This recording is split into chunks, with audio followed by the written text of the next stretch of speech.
La WAPA, chers amis, bonsoir et bienvenue pour cette troisième session d'études de la lettre de la Maison universelle de justice du 19 mars. Donc le programme sera le suivant. On commencera par une prière qui sera lue par Jocelyne, puis on fera un résumé rapide des paragraphes 7 à 12 qu'on a étudiés mercredi. Ensuite, il y aura donc l'étude approfondie des paragraphes 13 à 19 qui durera à peu près 1 heure. Et après, une session sera dédiée aux questions et partages, une session qui durera une demi-heure. Voilà, je laisse donc la prière à Jocelyne.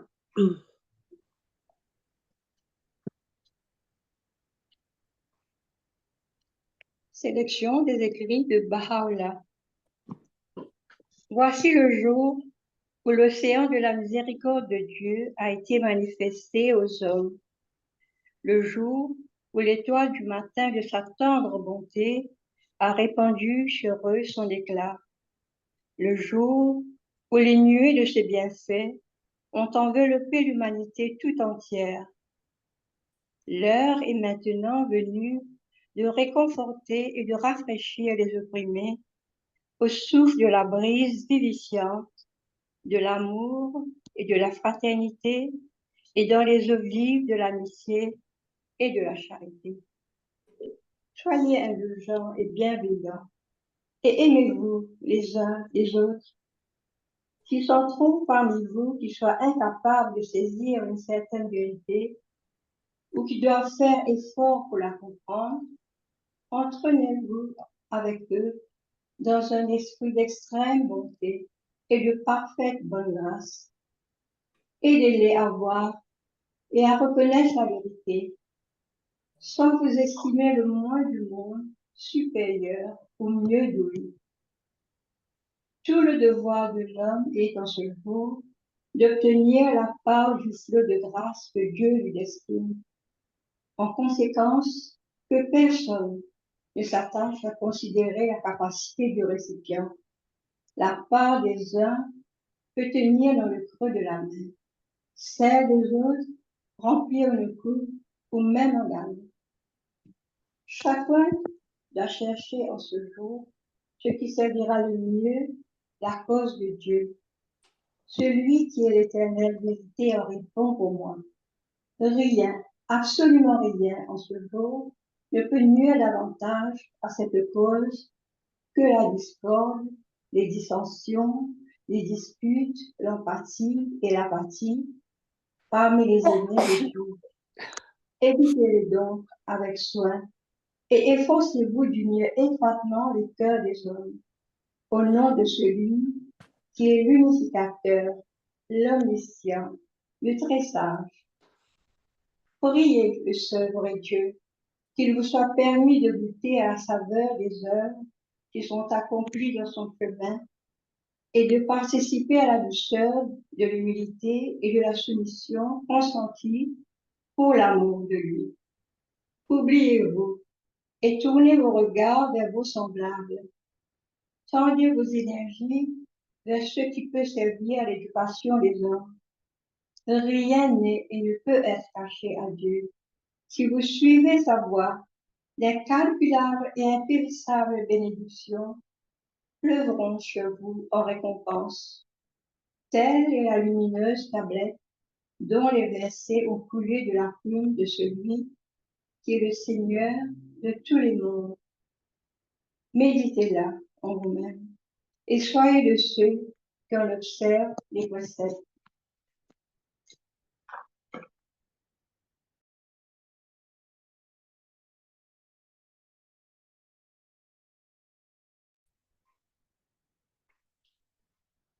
Merci beaucoup.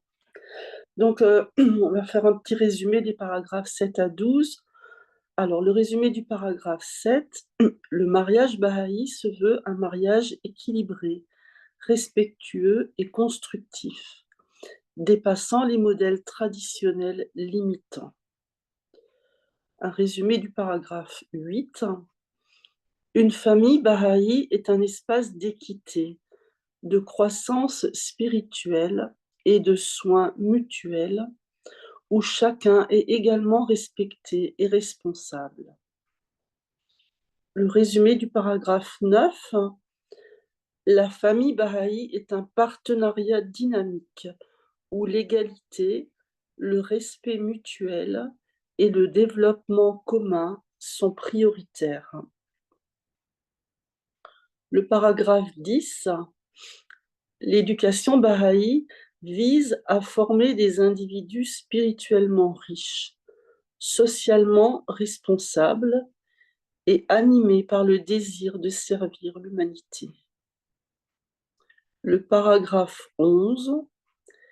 L'éducation Baha'i est un processus global, soutenu par de multiples ressources, mais toujours guidé par l'engagement parental. Enfin, le paragraphe 12. La famille est un organisme vivant où chacun évolue, s'adapte et se soutient mutuellement à travers les différentes étapes de la vie. Donc, à partir de maintenant, on va commencer l'étude de la suite du message. Et donc, ça sera le paragraphe 13, donc, qui sera lu par Lébi.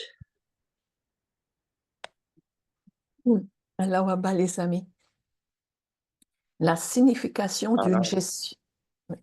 La signification d'une gestion financière sage dans la vie familiale baha'i. L'attention portée aux affaires financières est un aspect essentiel d'une vie familiale cohérente et florissante et de l'implication de la famille dans une communauté en plein essor. La consultation entre la femme et le mari, et avec les enfants, selon qu'il convient, déterminera comment cette préoccupation matérielle doit être équilibrée avec les nombreux autres éléments et obligatoires de la vie familiale. Une gestion sage et attentive des finances familiales doit tenir compte de nombreuses considérations, notamment la façon dont l'argent est gagné, dépensé et épargné. Comment l'éducation et le bien-être des enfants sont entretenus. Combien d'argent doit être alloué au fonds de la foi et au soutien des affaires de la communauté? Et comment s'acquitter de l'obligation du hukukula?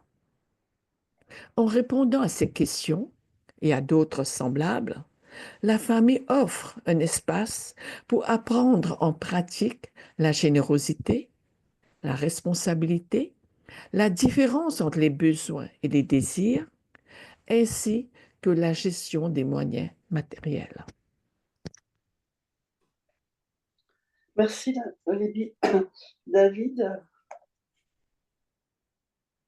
Alors, chers amis, comme Lévi a dit, le titre pour le paragraphe 13 est la signification d'une gestion financière sage dans la vie familiale baha'i. Alors, je vais commencer par une première question. Pourquoi la gestion des finances est cruciale dans une famille baha'i? Alors, la gestion financière dans une famille baha'i est bien plus qu'une simple question d'argent. Les questions financières sont essentiellement pour, premièrement, maintenir une vie familiale harmonieuse et, deuxièmement, pour pouvoir participer activement à la vie communautaire. Quel principe doit guider la gestion des affaires financières au sein d'une famille baha'i? Eh bien, simplement, c'est le principe de la consultation. La consultation est la clé entre les conjoints et doit aussi impliquer les enfants. Et l'objectif de cette consultation est de trouver un équilibre entre les préoccupations matérielles et les autres aspects de la vie familiale. Troisième point, quelles sont les considérations que la famille doit prendre en compte concernant la gestion financière? Alors, les considérations à prendre en compte sont 1. Comment l'argent est gagné. 2. Comment l'argent est dépensé. 3. Quelles sont les possibilités d'épargne. 4. Combien d'argent est requis pour l'éducation des enfants. 5. Combien d'argent peut-on offrir comme contribution à la foi? Et le dernier, comment gérer notre argent pour s'acquitter du Ukukula? La prochaine question est, quelle est la dimension éducative des finances? Alors, la famille est un lieu d'apprentissage de la générosité, la responsabilité financière, la distinction entre besoins et désirs et la gestion sage des ressources matérielles. Alors, en résumé, pour ce paragraphe, la gestion financière baha'i est un processus collaboratif et éducatif qui va bien au-delà de la simple comptabilité.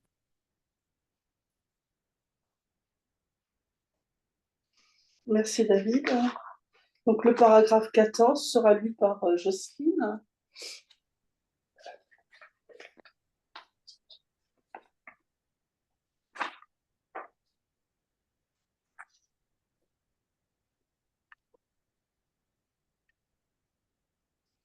La vie familiale baha'i ouvre une arène pour une interaction dynamique avec la société dans son ensemble.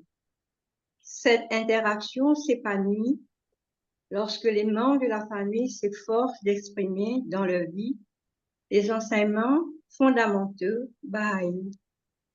Par exemple, l'application du principe de l'égalité de la femme et de l'homme, déjà mentionné, crée une relation distinctive entre la femme et le mari, ainsi qu'entre les enfants et au sein de la famille dans son ensemble, préparant les membres de la famille à contribuer à des interactions dans la société qui libèrent le potentiel de tous. De même, l'adhésion au principe de l'unicité de l'humanité exige que les enfants vivent des expériences qui les protègent des préjugés de toutes sortes et améliorent leur compréhension de la diversité, ce qui contribue à la capacité de créer des relations d'unité et d'unicité dans un monde divisé. En outre, renforcer la capacité de rechercher la vérité, de développer une compréhension de l'harmonie, de la science et de la religion, de résoudre les divergences d'opinion et prendre des décisions par la consultation et la coopération plutôt que par la discorde et les conflits, habilite les membres de la famille à devenir des protagonistes efficaces d'un processus de transformation sociale. Et développer des qualités telles que la justice et la compassion entre les membres de la famille prépare les enfants à établir des relations saines et équilibrées avec d'autres personnes dans la société. Ainsi, les efforts pour apprendre à mettre en pratique les enseignements au sein de la famille génèrent chez les enfants une vision qui transcende la famille elle-même et les sensibilise aux conditions et aux besoins des peuples du monde.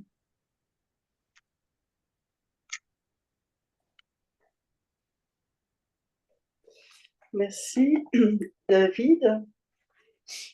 Alors, le paragraphe 14, c'est la famille baha'i comme agent dynamique de transformation sociétale. Alors, la famille Baha'i est un laboratoire de transformation sociale. La première question, de quelle manière la vie familiale Baha'i, en mettant en pratique des enseignements fondamentaux, contribue-t-elle à une interaction dynamique et transformatrice avec la société dans son ensemble? Alors, l'application des principes comme l'égalité des sexes, l'unicité de l'humanité, la recherche de la vérité et la consultation au sein de la famille prépare ses membres à contribuer à des interactions sociétales qui libèrent le potentiel de tous et favorisent l'unité dans un monde divisé. Ma deuxième question est, quel est le résultat de l'application de l'égalité hommes et femmes dans la vie familiale? Eh bien, elle crée des relations familiales uniques. Elle prépare à des interactions sociétales plus justes. Elle libère le potentiel de chacun. Et que signifie adhérer à l'unicité de l'humanité? C'est simplement combattre les préjugés. C'est développer une compréhension profonde de la diversité. Et quelles sont les capacités transformatrices que la famille doit développer? Alors, la famille doit développer des compétences essentielles comme, premièrement, la recherche de la vérité. Deuxième, comprendre l'harmonie entre la science et la religion. Et troisième, comment résoudre les différends par la consultation. Alors, quelles sont les qualités sociétales que la famille doit cultiver?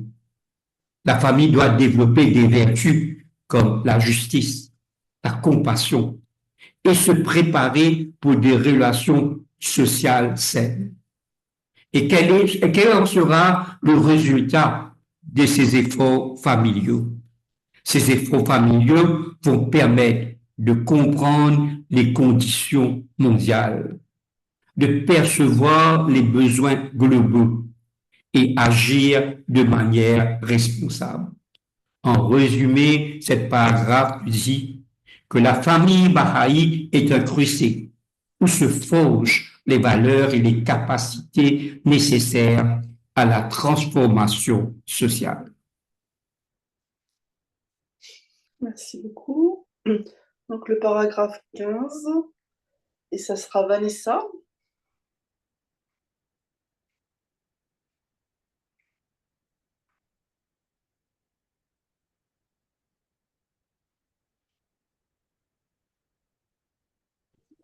Bonsoir, alors à tous. Là-bas. Le paragraphe 15.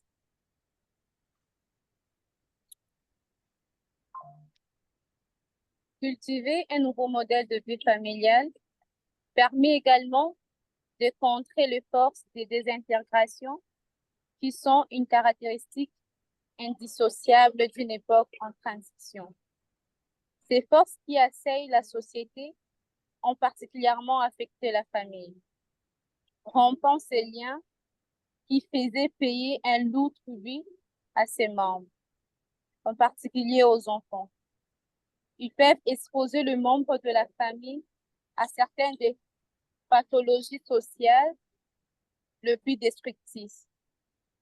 L'absence d'amour et d'affection, la négligence des choses de l'esprit, la déshumanisation, la pauvreté, l'insécurité et la violence. Les individus sont tentés de s'abandonner à une vie de distraction matérielle ou des gratifications personnelles, devenant ainsi de simples objets à manipuler par ceux qui cherchent à imposer leur dessein à la société. Des idéologies et des identités opposées, incompatibles avec les idées de l'unicité, de l'humanité et d'un monde pacifique. Ces disputes, l'allégeance de masse et lutte pour la supériorité les unes par rapport aux autres. Certains de ces mouvements plantent les graines de préjugés et du fanatisme qui finissent par produire l'aliénation de conflits et la discorde entre le peuple du monde. D'autres peuvent sembler se conformer à un certain aspect des enseignements seulement pour détourner subtilement les amis au droit chantier de Bahreïn. Les forces associées au processus des intégrations affectent différentes populations de différentes manières.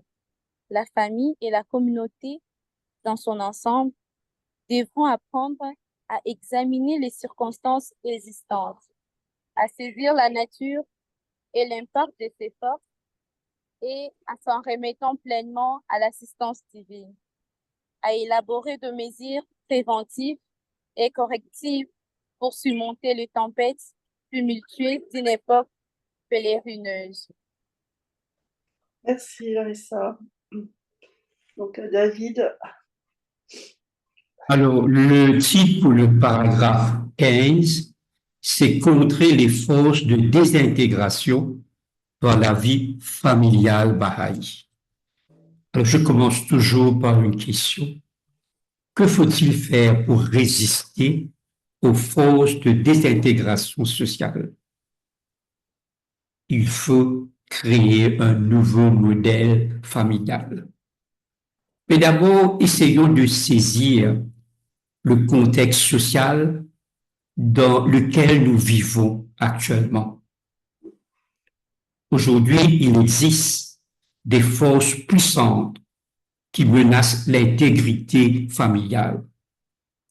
Ces forces fragilisent particulièrement les liens familiaux et les enfants sont les plus vulnérables. Alors, quelles sont actuellement les pathologies sociales?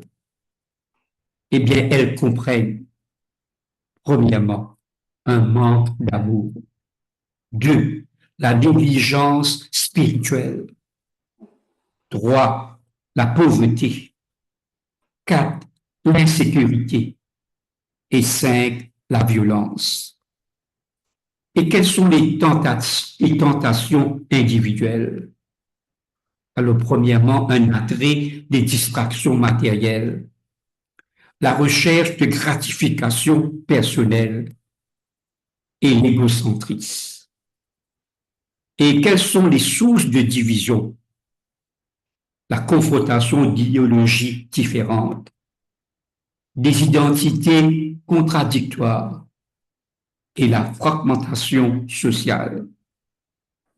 Alors, question face aux forces de désintégration qui affectent la société, comment la culture d'un nouveau modèle de vie familiale bahaï peut-elle agir comme un rempart et offrir une protection? Eh bien, la réponse, c'est en cultivant l'amour, l'attention spirituelle, l'unité et la justice au sein de la famille. On peut contrer ces forces de désintégration.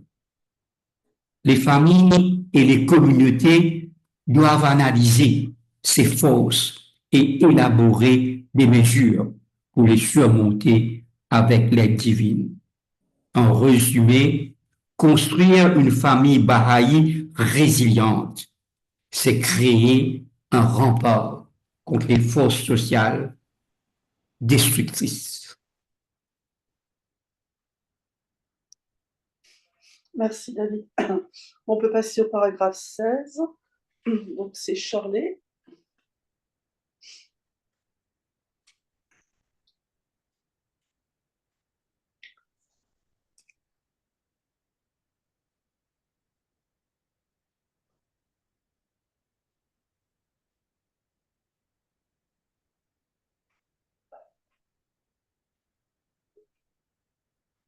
Shirley.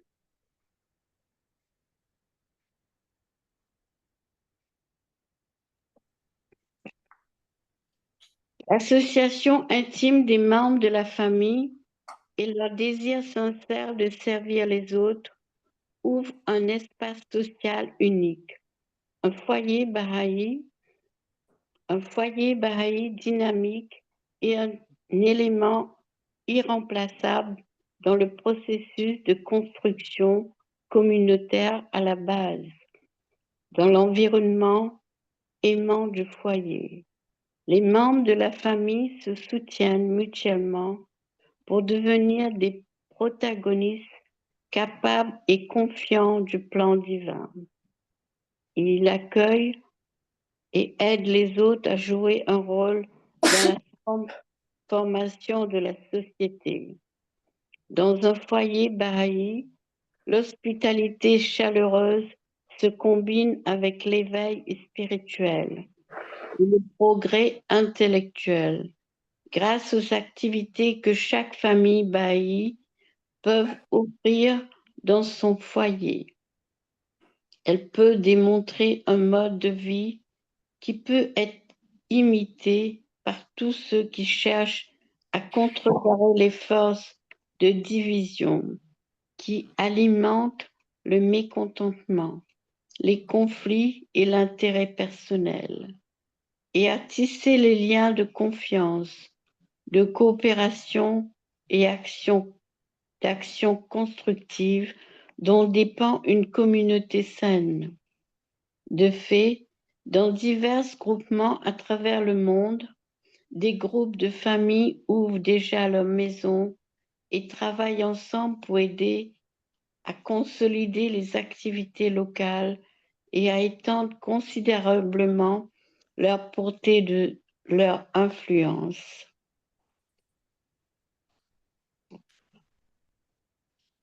Merci. David? Alors, le paragraphe 16, c'est le foyer Baha'i, un centre pour l'édification de la communauté et la croissance spirituelle. Alors, pourquoi le foyer Baha'i doit devenir un lieu de transformation sociale? Simplement parce que, dans son essence, le foyer Baha'i est un espace qui permet de créer une intimité profonde, un désir sincère de servir. Le foyer Baha'i est un élément fondamental de la construction communautaire. Quel est le dynamisme qui émane d'un foyer aimant?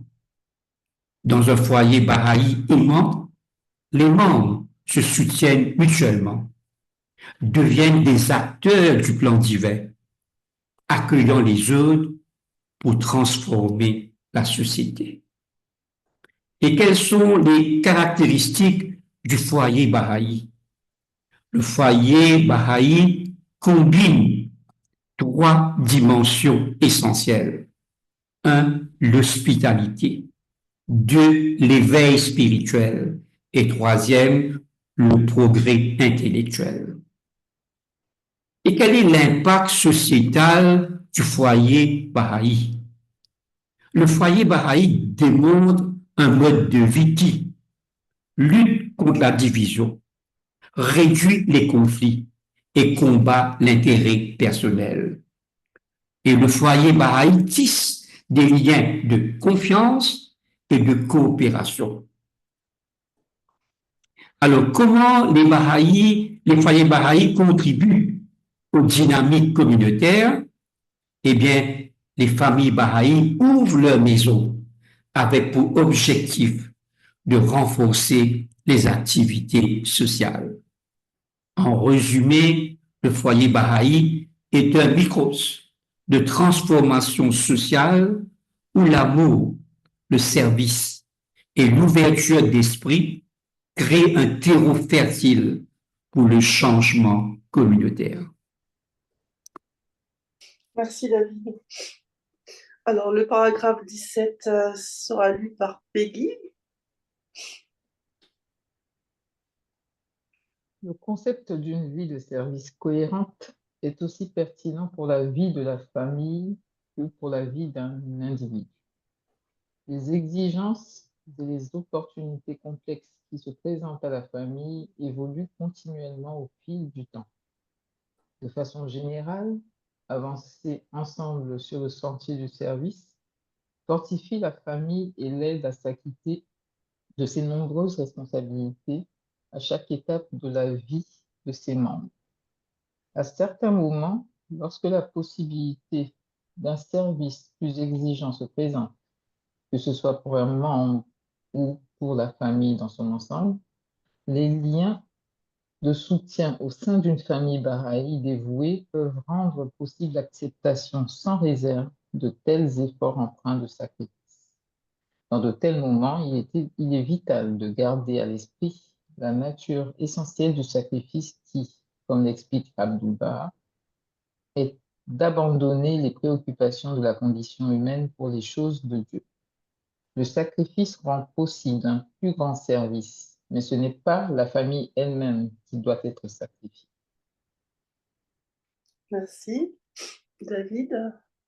Alors, le paragraphe 17 parle du concept d'une vie de service cohérente pour les individus et la famille. Le service est comme un chemin de vie familiale. Alors, quel est le concept central d'une vie de service? Alors, une vie de service cohérente est essentielle.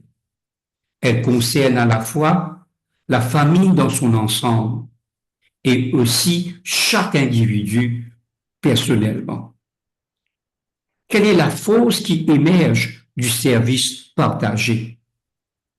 Alors, le service partagé aide la famille à progresser ensemble sur le chemin du service. Il renforce les liens familiaux, il donne un sens commun, il unifie les efforts. Comment la famille apporte un soutien mutuel dans le service? Alors, les liens familiaux permettent d'accepter des sacrifices, de relever des défis de service exigeants et de soutenir dans les moments difficiles. Un soutien mutuel, c'est l'essence du sacrifice dans la vie spirituelle. Et en quoi consiste le sacrifice véritable? Le sacrifice véritable consiste à 1. Dépasser les préoccupations personnelles. 2. Se tourner vers les choses spirituelles. Et 3. Privilégier une perspective divine. Le sacrifice permet de réaliser un service plus grand, élever ses actions. Mais attention, la famille ne doit jamais être sacrifiée. L'équilibre familial reste prioritaire. Alors, en résumé, le service n'est pas seulement une activité, mais un mode de vie qui suit et élève la famille, lui donnant une direction et un réseau commun. Le sacrifice authentique est un acte d'élévation spirituelle qui enrichit le service sans compromettre l'intégrité et l'amour familial. Merci beaucoup. Le paragraphe 18, c'est Lady.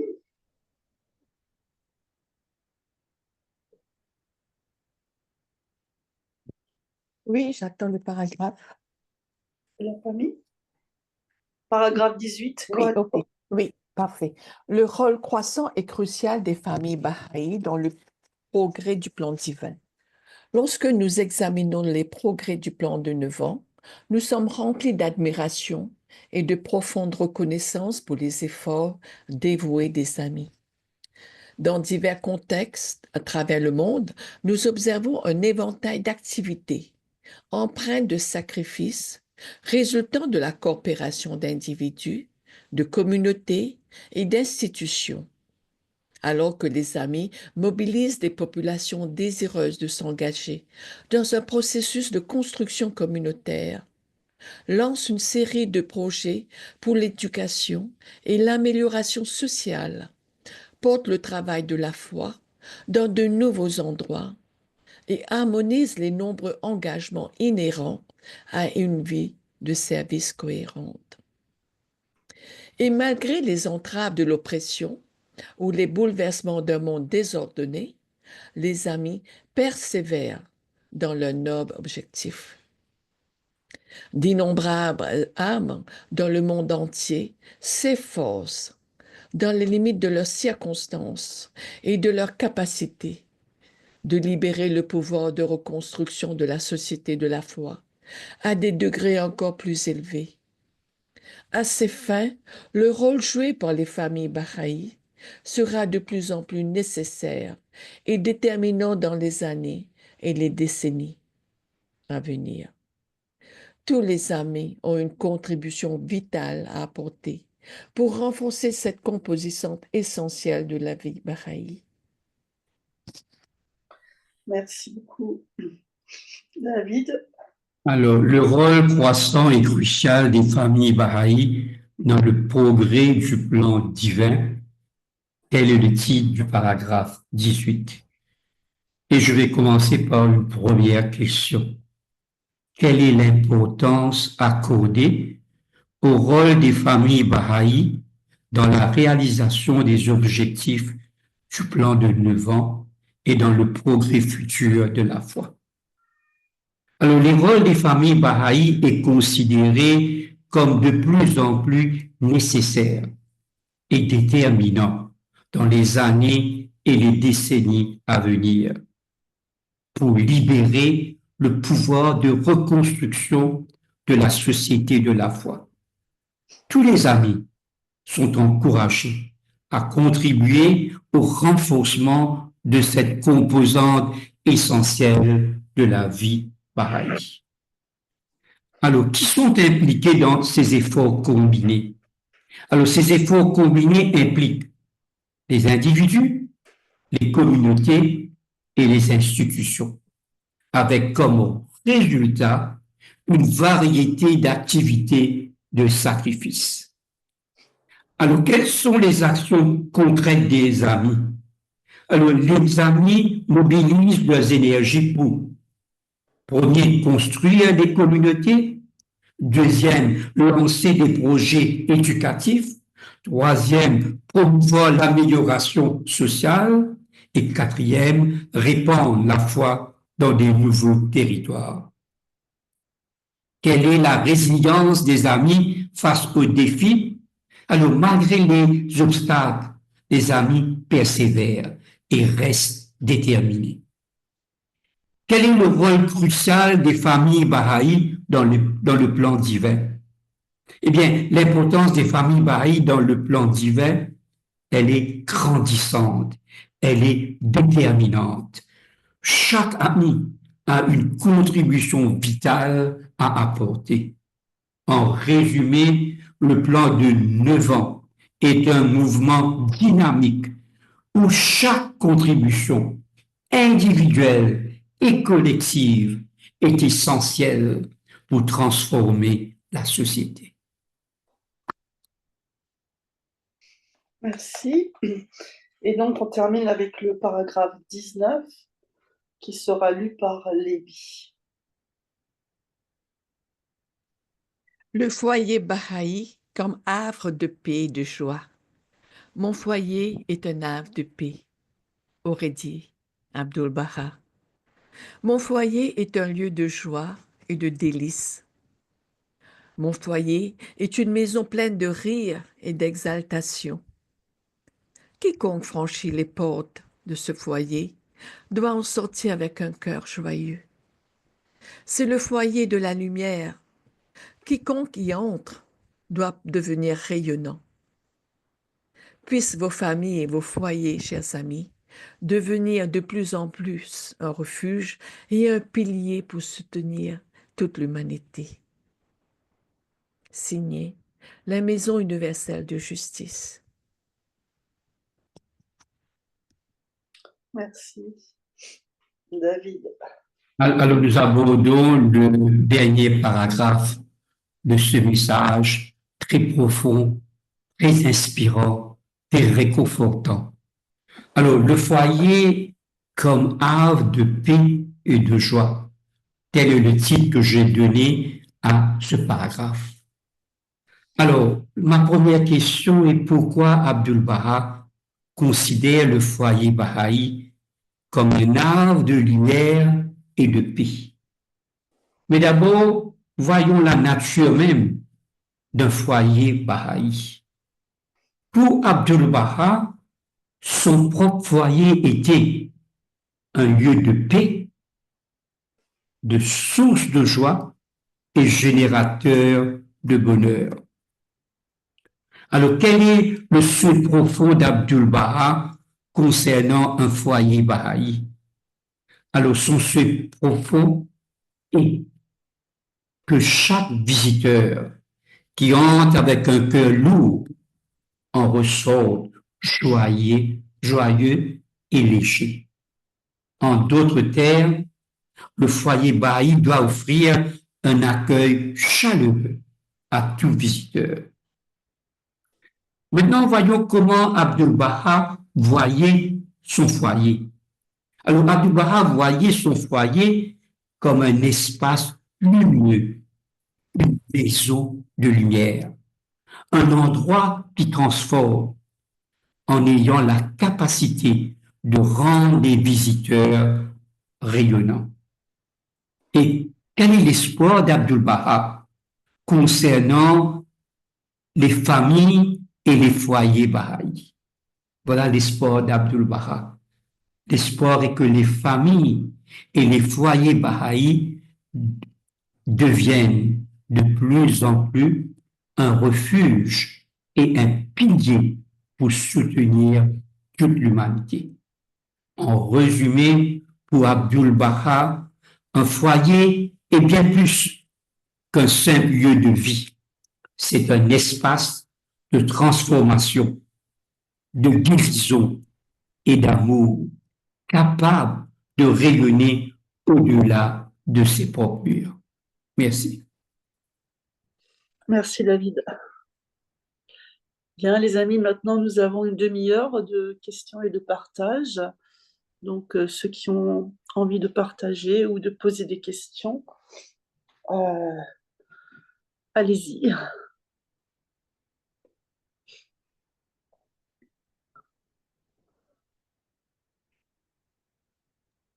Berry, tu peux parler peut-être? Merci.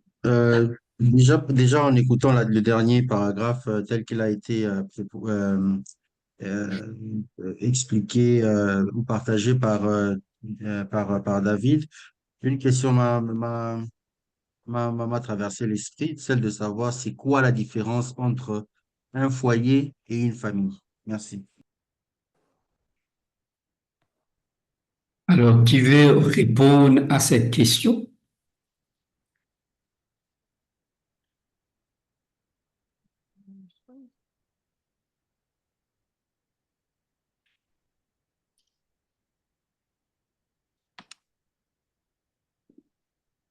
Il y a un volontaire? Oui, bien sûr, c'est oui, bien sûr. Pour moi, le foyer, c'est le contenant et la famille, c'est le contenu.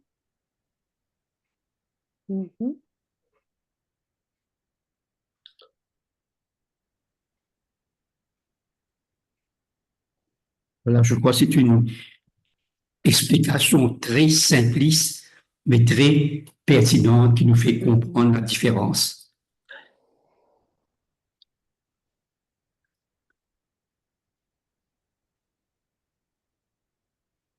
Il y a d'autres questions. C'est votre heure, là, il faut partager. Là. Bien, vous pouvez aussi partager quelque chose que vous voulez concernant les paragraphes 13 et 19.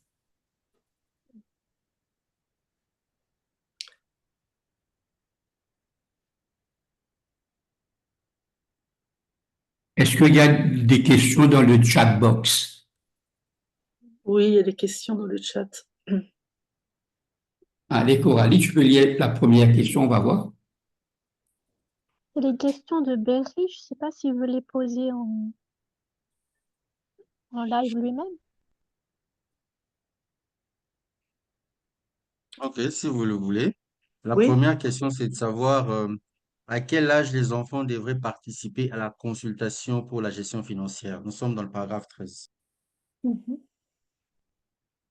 Alors, qui veut répondre à cette question?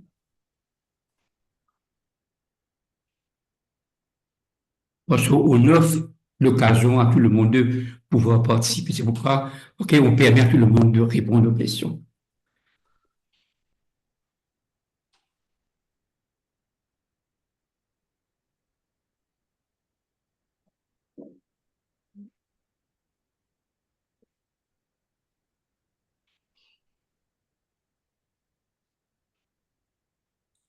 Mirza? Je peux? Oui. Ouais. Oui, pour répondre à la question du paragraphe 13 de M. Berry, je pense bien que l'enfant peut commencer à participer pour la consultation financière dans la famille à partir de l'âge de 15 ans. Oui, j'ai vu ça aussi. À 15 ans. Mais à partir de 15 ans, ça ne s'appelle plus un enfant, hein. C'est un Il peu devient un l'enfant, très-jeune ou un jeune, carrément. oui. Vanessa? Oui, je peux dire il est déjà jeune, mais c'est à l'âge qu'il pourra commencer à comprendre comment gérer la gestion financière. Quand on parle enfant, pour moi, c'est plutôt de maternelle jusqu'à adolescent, jusqu'à 11 ans, 11, 12 ans. Ça me paraît un peu juste pour impliquer les enfants dans les finances familiales. Parce qu'ils sont jeunes pour porter le poids et responsabilité financière c'est un peu tôt pour moi aussi. Alors, il y a... L'enfance, sont en période d'apprentissage, mais si on met trop de pression sur eux, ça risque de les priver de cette phase essentielle de leur développement, qui est enfant.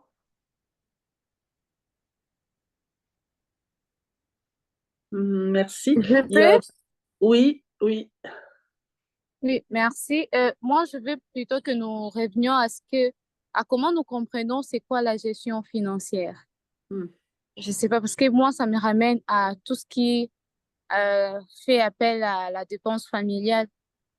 Parce que déjà, je me dis que c'est la façon que je comprends. Je vais aussi me compléter sur comment est-ce qu'on comprend cette question-là de la gestion familiale, financière.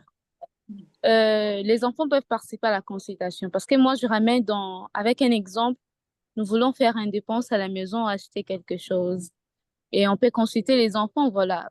Nous voulons acheter telle chose. Est-ce que ça vous plaît? Changer la télé? Qu'est-ce que vous pensez? On peut garder cette télé ou pas? En fait, moi, je vois ça dans ces sens-là. Nous voulons faire une dépense et économiser ou produire quelque chose. Et puis, on consulte les enfants pour avoir leur avis. Mhm. Je peux apporter quelque chose, Dominique. Oui, oui, bien sûr. Alors, d'abord, avant qu'on va voir quel âge l'enfant doit être, il faut comprendre quel est le but de la consultation. Pourquoi il faut avoir cette consultation entre les conjoints, mais aussi en impliquant les enfants. Quel est l'objectif de la consultation? C'est d'amener un consensus, de perpétuer cette harmonie dans la famille. Parce que quand il y a une consultation, les délibérations prises deviennent les considérations de tout le monde. C'est pourquoi, c'est ça l'objectif de la consultation. Amener un consensus et que tout le monde, à la fin, vont s'adhérer à ce consensus. Maintenant, je crois que Vanessa a touché un point très important. Alors, à quel âge l'enfant peut être impliqué dans la consultation? Moi, je crois que dès que l'enfant peut raisonner, c'est-à-dire pour moi, un enfant qui est à l'école primaire, il a la capacité de raisonner. Par exemple, moi aussi je vais m'aborder dans un exemple, disons la famille est en train de consulter quelles sont les priorités financières pour cette année, et l'enfant dit, moi, je veux un ordinateur à l'âge de 10 ans. Alors, en consultant et en voyant quelles sont les priorités, ça va aider à l'enfant de comprendre peut-être que pour cette année-ci, c'est pas possible, mais peut-être l'année prochaine, on va voir. Parce que ce qui est important, il faut garder cette famille en harmonie. Et en invitant les enfants à consulter. D'ailleurs, je crois que la consultation entre le conjoint et les enfants ne doit pas seulement se limiter, malgré ici, à la gestion financière, mais dans beaucoup de choses que la famille va entreprendre. D'ailleurs, je sais qu'il y a certaines familles que, normalement, chaque semaine, bien chaque mois, ils se consultent, parents et enfants, pour voir des choses qu'ils peuvent faire en collaboration, en soutien à chacun. Donc, pour conclure ce point pour moi, il faut garder en principe le but de la consultation, apporter une harmonie entre les membres de la famille et les enfants à partir de l'âge où ils peuvent raisonner, ils peuvent consulter pour voir que ce qu'ils demandent, si c'est possible ou bien non. Et à ce moment-là, ils vont pouvoir comprendre pourquoi. Parfois, on ne peut pas les accorder des choses qu'ils veulent. Voilà, merci. Merci, David. Alors, est-ce qu'il y a d'autres questions? Berry, tu avais encore d'autres questions? Bon, ce qui est vrai, en tout cas, selon l'esprit du texte ici, il n'y a pas de problème. Moi, quand j'ai posé mes questions en rapport avec la gestion, euh, la gestion financière et tout ça, faire participer les enfants à la consultation, parce que c'est écrit, hein, faire participer les enfants à la gestion financière. Moi, je regarde le contexte dans lequel on est. Ou ici au Congo, enfin, ici, moi, par exemple, la culture dans laquelle j'ai grandi, c'est ce que j'ai écrit dans ma deuxième préoccupation. J'étais pas j'ai pas grandi dans la culture selon laquelle il fallait nous habituer avec de l'argent. C'est-à-dire, lorsqu'on part à l'école, on nous donne l'argent juste de transport, les parents nous donnent l'argent juste de transport, soit ils nous déposaient, et puis on rentre à la maison, c'est à la maison qu'on vient, on mange, etc., etc. On n'avait pas besoin d'avoir d'argent de poche, etc. C'est comme ça que nous, on a grandi. Alors, par rapport déjà aux explications qui ont été données précédemment par les amis, je ne sais pas si ces explications-là tiennent compte de la réalité dans laquelle nous vivons, la réalité dans laquelle on vit pratiquement. Je ne sais pas si, par exemple, sous d'autres cieux, les enfants sont déjà habitués à pouvoir gérer de l'argent ou alors à avoir de l'argent de poche, etc., pour qu'ils puissent commencer à épargner. Je ne sais pas. Mais au moins, je me dis que le contexte dans lequel on est, peut-être que cette partie-là est vraiment très délicate, d'où ma question, et je n'ai pas senti la réponse à cette question, je dois être précis, je n'ai pas senti la réponse à cette question. À quel moment les enfants peuvent intégrer la consultation sur la gestion financière? Pourquoi je reviens sur cette question? Parce que quand un enfant fait une demande, voilà, j'ai besoin d'avoir par exemple, un ordinateur comme David l'a souligné. Ça, c'est un besoin. Ça ne veut pas dire qu'on a besoin de consulter. On consulte sur base de quoi? Il présente son état de besoin et c'est maintenant au niveau des conjoints de pouvoir déterminer si ce besoin-là est indispensable, urgent, très urgent ou je ne sais pas moi quoi, afin de pouvoir le mettre à disposition de l'enfant. Donc, moi, je reste vraiment sous ma soif et surtout en tenant compte des réalités africaines, noires africaines dans lesquelles nous vivons. Voilà. C'est pas pour dire que je suis toujours traditionnaliste, hein, mais c'est une réalité en tout cas. Je vais essayer de répondre à cette question. Oui. D'accord? Alors, la première chose qui est importante, c'est qu'est-ce que ce message réaffirme. Alors, dans ce message, il réaffirme probablement que les moyens matériels sont nécessaires, mais pas suffisamment pour le bien-être familial.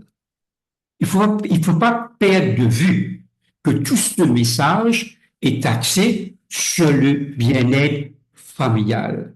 Malgré que, comme on a dit, que la gestion financière permet d'harmoniser la famille, mais il faut bien voir dedans que les moyens matériels sont nécessaires, bien sûr, pour la survie. Dans n'importe quel pays, ok, pour notre survie, nous avons besoin des moyens matériels, mais ils ne sont pas suffisants pour le bien-être de la famille. Alors, il reconnaît probablement les défis économiques auxquels sont confrontées de nombreuses familles dans le monde. Ça, c'est évident. OK? Il y a des défis économiques dans n'importe quelle partie du monde, que ce soit en Afrique, en Europe ou bien à Maurice. Et en encourageant une perspective spirituelle qui place le contentement et le service au-dessus de la consommation. C'est comme ça qu'il faut voir la question de gestion financière. On avait dit au départ, c'est pas seulement une question d'argent. C'est une question, comme je dis moi, de contentement et de service au-dessus de la consommation. C'est-à-dire qu'il faut commencer à éduquer l'enfant dès son jeune âge, ok, à comprendre que ce qui est primordial, c'est cette perspective spirituelle qui place le contentement, et je redis, et le service au-dessus de la consommation.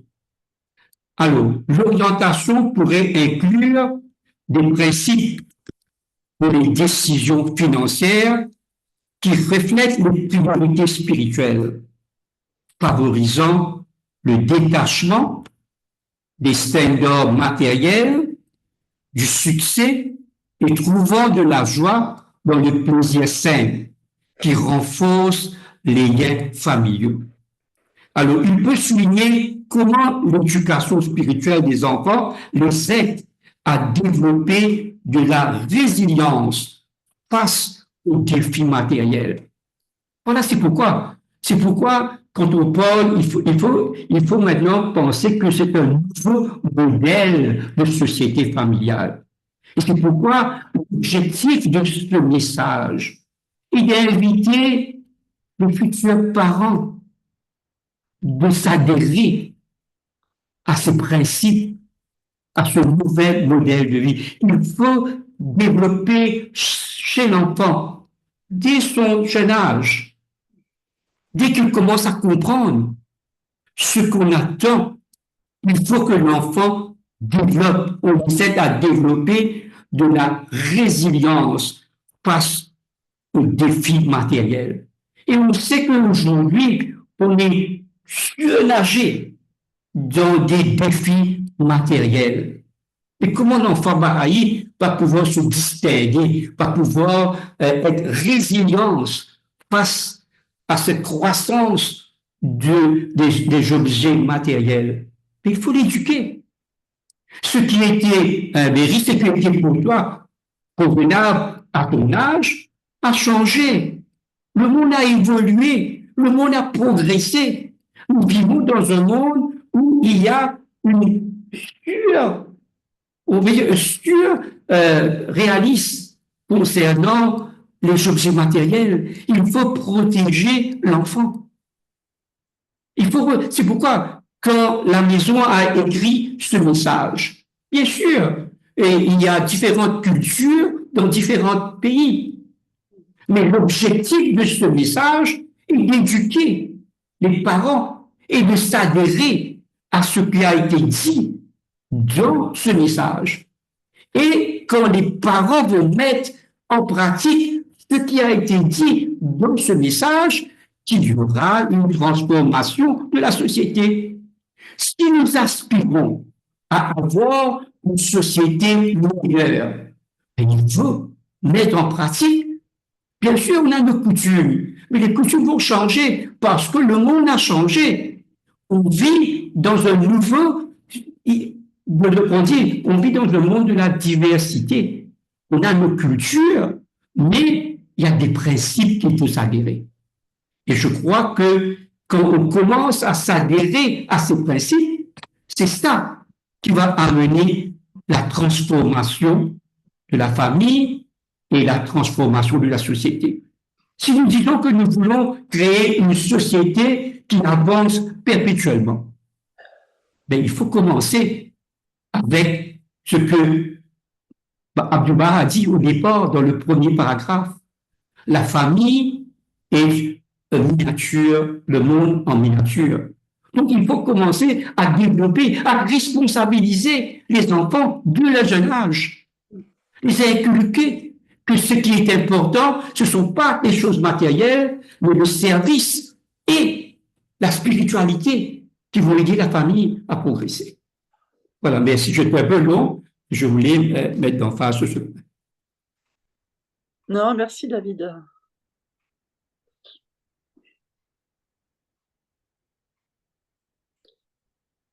Alors les amis, est-ce qu'il y a d'autres partages ou d'autres questions?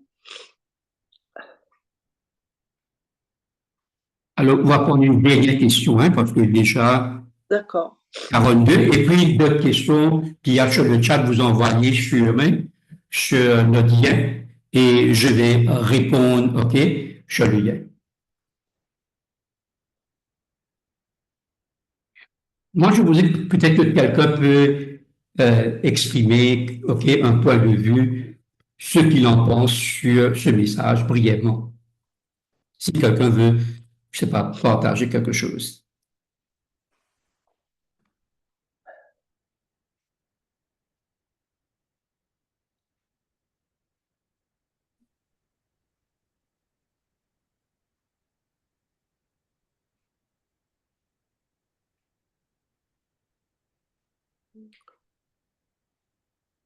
Il n'y a pas de questions?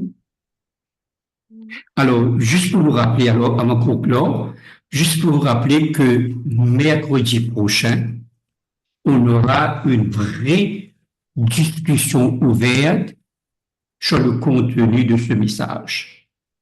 Alors, comment ça va se passer?